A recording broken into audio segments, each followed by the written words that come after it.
और भक्ति किसी चीज को पाने के लिए नहीं, भक्ति होती है तो उसको ही पाने के लिए जिसकी भक्ति हो रही है, उसी को पाने के।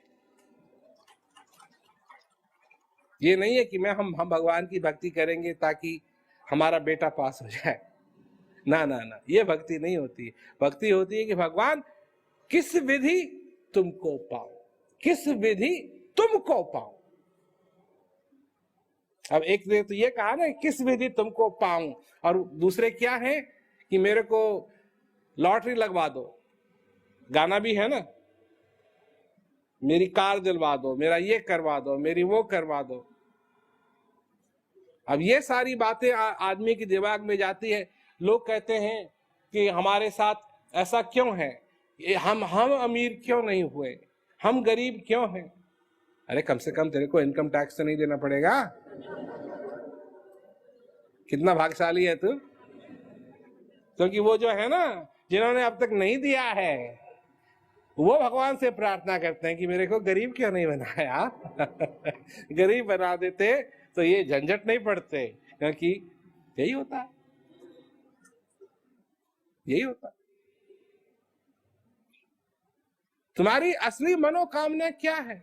क्या तुम समझते हो कि तुमको अपनी मनोकामना बनानी है, या पहले से ही कोई मनोकामना तुम्हारे अंदर है?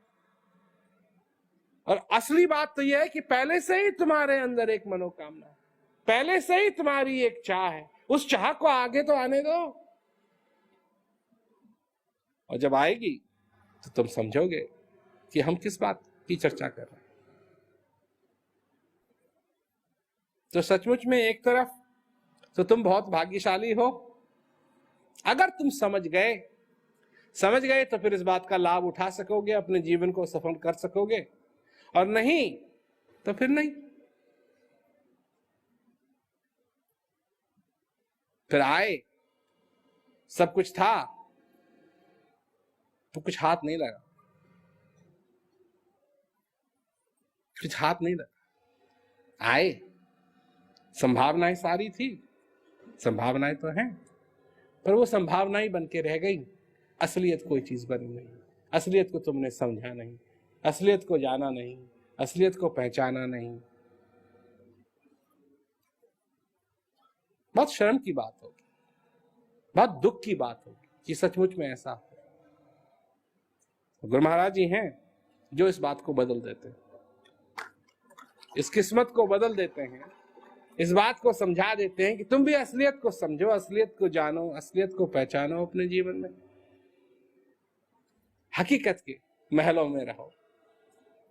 वो अच्छे हैं, वो अच्छे, वो टूटते नहीं। भूकंप आता है तो वो टूटते नहीं। दुख का, दर्द का भूकंप तो आएगा, बारिश तो होगी, पर जिस दिन हो, अगर छाता है साथ में, ज्ञान रूपी छाता है, तो उसको खोलो, तुमको भीगना नहीं पड़ेगा, भीगना नहीं।